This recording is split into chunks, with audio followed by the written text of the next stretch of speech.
नमस्कार दोस्तों, एक बार फिर से हमारे YouTube चैनल में आप सभी का स्वागत है। आज एक इंटरेस्टिंग टॉपिक से लेकर आए हैं और बहुत ही मज़ेदार है दोस्तों। चलिए स्टार्ट करते हैं। स्टार्ट करने से पहले अगर आपने हमारे चैनल को सब्सक्राइब नहीं किया है तो सबसे पहले सब्सक्राइब कर लीजिए ताकि आने वाले सब न्यू अपडेट्स जो है आपको मिलता रहे। आज का जो टॉपिक है दोस्तों वो हमारा है सेल्स कैसे बढ़ाएं। ठीक है, how to increase sales in stores in business. तो चलिए शुरू करते हैं। किसी भी बिजनेस के सफलता के पीछे दोस्तों ग्राहक का ही हाथ होता है। यदि आपके पास कस्टमर्स है तो आप जो है सो बिजनेस के फील्ड में किंग हो, किंग। ओके, तो दुनिया में आप राजा की तरह जो है सो हो अगर आपके पास कस्टमर्स है तो आज की इस वीडियो में वही हम बात बताने वाले हैं कि अगर आपके पास कस्टमर्स है तो सेल्स ऑटोमेटिक ही बढ़ जाएगा।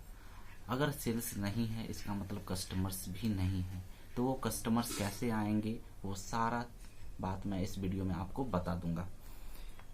सेल्स की कला एक्सपीरियंस के साथ आता है दोस्तों। सबके पास सेल्स का जो हुनर होता है वो नहीं होता है। ठीक है, अगर करीब करीब बात करें तो 100 में से सिर्फ 10 ही आदमी ऐसा होता है जिसके पास सेल्स का कला जो है सो वो इनर से आता है।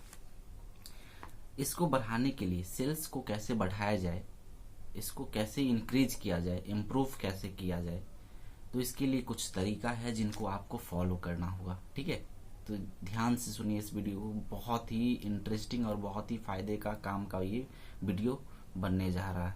यूट्यूब पे ऐसा दूसरा कोई भी वीडियो नहीं है दोस्तों। Experience directly proportion to sales.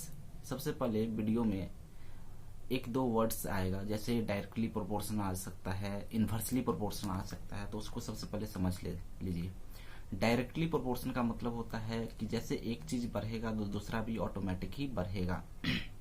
ठीक है, जैसे आप सामान को परचेज करोगे तो उसके साथ आपका जो मनी है वो रिड्यूस हो जाएगा, कम हो जाएगा। ठीक है, तो वो हो गया इनवर्सली प्रोपोर्शन हो गया। डायरेक्टली का मतलब एक चीज बढ़ेगा तो दूसरा भी चीज बढ़ेगा। इनवर्सली का मतलब होता है अगर एक चीज बढ़ा तो दूसरा चीज घटेगा। ठीक, experience directly proportion to sales है। अगर किसी भी व्यक्ति के पास एक्सपीरियंस है 10 साल का, 20 साल का, 5 साल का, तो उसके पास जो है सेल्स बढ़ेगा ही बढ़ेगा। ठीक है, एक्सपीरियंस जिनके पास रहता है उनके पास सेल्स बढ़ता है, जाहिर सी बात है। दूसरा है behaviour directly proportion to sales. अगर आपका बिहेवियर अच्छा है, स्वभाव अगर आपका अच्छा है तो सेल्स वहां पे भी इंक्रीज हो जाता है। तीसरा पॉइंट है दोस्तों price inversely proportion to sales. Price अगर किसी भी प्रोडक्ट का अगर ज्यादा है तो सेल्स वहां पे कम हो जाएगा। अगर सेल्स ज्यादा हो रहा है इसका मतलब प्राइस जो है सो काफी कम है, तो इसलिए इनवर्सली प्रोपोर्शन यहाँ पे डिनोट किया गया। चौथा पॉइंट बहुत ही इंपॉर्टेंट दोस्तों, विश्वास। अगर किसी भी कस्टमर्स का विश्वास अगर आप पे जम जाता है, जब शॉपकीपर पे, दुकानदार पे जब विश्वास जम जाता है ग्राहक का, कस्टमर्स का, तो वो फिर रेट और प्राइस नहीं देखता है, सिर्फ वो क्वालिटी को देखता है और आपका नाम को देखता है। ठीक है, और वो कोई भी प्रोडक्ट जो है आपको आसानी से परचेज कर लेता है। सेल्स बढ़ाने का मतलब होता है ग्राहक को कैसे कन्विंस करे कि वो खरीदी के लिए तैयार हो जाए। What is sales? सबसे पहला क्वेश्चन तो यही होता है कि सेल्स क्या है। तो सेल्स का मतलब होता है कि कैसे हम कस्टमर्स को कन्विंस करें, कैसे हम उसको जो है सो तैयार करें कि वो ठीक है, तो उनके लिए वो रेडी हो जाए। ओके, सबसे पहले आपको अपने एक्सपीरियंस का यूज करना है। ये वीडियो दोस्तों ऐसा बनेगा जो इसके अलावा जो है सो आपको ऐसा जानकारी कहीं भी नहीं मिलेगा, तो इसको बहुत ही ध्यान से देखिए, क्योंकि ये जो जानकारी होता है एक एक पॉइंट आपके लिए बहुत जरूरी है अगर आप सच्चे दिल से सेल्स को इंक्रीज करना चाहते हैं। तो सबसे पहले आप क्या करें, अपने एक्सपीरियंस का यूज करें। एक्सपीरियंस से क्या करना है, तो स्कैन करें कस्टमर्स को। कस्टमर को स्कैन कीजिए कि वो आखिर क्या चाहता है, वो कैसे संतुष्ट होगा, उनको संतुष्ट कीजिए। स्कैन करने के बाद जो है सो उनके हिसाब से जो है सो डील कर लीजिए। ठीक है, कि वो बंदा जो है सो, वो कस्टमर्स जो है सो क्या चाहिए, वो आपके पास क्यों आया है, वो प्रोडक्ट क्यों लेना चाहता है, उनको उस प्रॉब्लम को अगर आप सॉल्व कर पाते हैं तो आप आसानी से किसी भी प्रोडक्ट को सेल आउट कर पाएंगे। आप अपना बिहेवियर या स्वभाव ऐसा बनाएं कि कस्टमर आपसे दिल से जुड़ जाए। ठीक है, बिहेवियर या स्वभाव जो होता है दोस्तों ये बिजनेस में बहुत काम आता है। अगर आपका बिहेवियर अच्छा है तो आप आसानी से किसी भी महंगे से महंगे प्रोडक्ट को बेच पाओगे। अगर बिहेवियर आपका अच्छा नहीं, विश्वास कस्टमर्स का आप पे नहीं है, तो आप किसी भी चीप से चीप, अगर सस्ता से सस्ता प्रोडक्ट भी आपको बेचने को दे दिया जाए तो आप उसमें भी फेल हो जाओगे। ओके, तो प्राइस उसके बाद कुछ नहीं होता है अगर विश्वास आपका बन गया। ये तो जाहिर सी बात है, किसी भी आइटम का अगर प्राइस कम रहेगा तो सेल्स जो है सो ऑटोमेटिक ही बढ़ जाएगा। ठीक है, सस्ता चीज जो है सो ज्यादा बिकता है। असली सेल्समैन उनको बोला जाता है जो महंगे प्रोडक्ट को भी आसानी से बेच देता है। अगर आप किसी भी प्रोडक्ट को 1 से 2 मिनट के अंदर में अगर बेच देते हो तो इसका मतलब है कि आप जो है सो सेल्स की फील्ड में जो है सो महारत हासिल है। आपको अपना और अपनी दुकान का विश्वास बनाकर रखना है, चाहे कोई भी कैसा भी सिचुएशन आ जाए, आपका अपना नाम खराब नहीं होने देना। ग्राहक का विश्वास जिस दुकानदार पे हो जाता है उनके पास ग्राहक लाइन में लगकर भी खरीदी कर लेगा, लेकिन कहीं और नहीं जाएगा। Sales directly proportional to variety of your products in stores. अगर आपके स्टोर्स में सामान का वैरायटीज ज्यादा है, मेल ज्यादा है, तो फिर वहां पे भी सेल्स जो है सो इंक्रीज कर जाता है। ठीक है, अगर आपके पास सामान का वैरायटी ज्यादा है तो ग्राहक अपने आप खरीदी करेगा।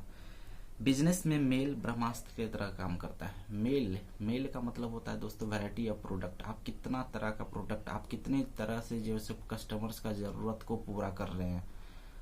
मतलब बहुत सारा अगर प्रोडक्ट में आप डील कर रहे हैं, इसका मतलब है कि कस्टमर्स को हैबिट पड़ जाएगा आपकी कस्टमर आपकी दुकान पे आने का, और फिर वो जो है सो कहीं और जो है सो जल्दी जा नहीं पाएंगे। तो बिजनेस में मेल जो होता है वो ब्रह्मास्त्र की तरह काम करता है। एक और बात जो है सो बहुत ही नोटेबल है जिसको आप नोट कर सकते हैं।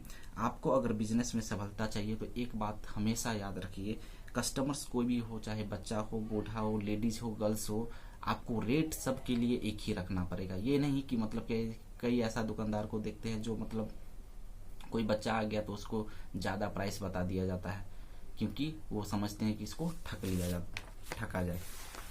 सर्विस आपका जबरदस्त होना चाहिए। ऐसा होना चाहिए कि कस्टमर्स यदि भूल से भी अगर कोई दूसरे दुकानदार के पास जाता है तो उनको वहां पे महसूस होना चाहिए सर्विस का कि भैया इससे बेटर तो वो थे। कस्टमर्स का जो है कस्टमर जो है जब प्राइस कोई भी सामान खरीदते हैं तो वहां पर सर्विस भी जो है एक बहुत बड़ा काम करता है। सर्विस आपको जो है बनाकर रखना है जबरदस्त। इसके अलावा आप सेल्स को बूस्ट करने के लिए ऑफर, स्कीम या लकी ड्रॉ टाइप्स का जो है सो ये ऑफर सब चला सकते हैं। और लास्ट में ये भी कहना चाहेंगे कि अपने काम के प्रति ईमानदार रहिए और इन सभी बातों का जो इस वीडियो में आप सीखे हैं उनको फॉलो कीजिए। सेल्स इतना बढ़ जाएगा कि आप खुद ही अंतर को डांस महसूस कर लेंगे। आपको खुद ही पता चल जाएगा कि सेल्स कहाँ था और कहाँ पे पहुंच गया। निगेटिव पीपल को इग्नोर करें क्योंकि 100% सेटिस्फाई आप किसी को भी नहीं कर सकते हैं। ये तो संसार का नियम है। सफलता यूं ही नहीं उड़ के मिल जाता है, सफलता यूं ही उड़कर नहीं मिल जाता है, अपने कदम को घिसना पड़ता है। तो आप जो है सो कदम को घिसिए। कहने का मतलब है एक्सपीरियंस जब आपको होगा, जैसे जैसे कस्टमर को स्कैन कीजिए उसके हिसाब से जो उसको उनके साथ डील कर दीजिए। सब कस्टमर का जो है सो अपना अपना सेटिस्फाई लेवल जो है सो अलग होता है। आप किसी को जो है सो आसानी से बेच पाएंगे, किसी को जो है सो आप नहीं बेच सकते हैं। इसका मतलब ये नहीं कि वो सामान खरीद नहीं सकता, आपको डील उनके हिसाब से करना है। आप देखिए कि वो किस टाइप का प्रोडक्ट, कितना उनका रेंज जो है सो क्या क्वालिटी उनको चाहिए, उसी हिसाब से आप उनको प्रोडक्ट को दिखाइए और उन हिसाब से आप डील कीजिए। ये सभी वीडियो, ये सभी जितना भी पॉइंट था मेरा, इसको देखने के बाद आपका सेल्स जो है सो अगर एक लेवल पे है तो 10 लेवल तक जा सकता है और बहुत ही काम का ये वीडियो है। धन्यवाद दोस्तों।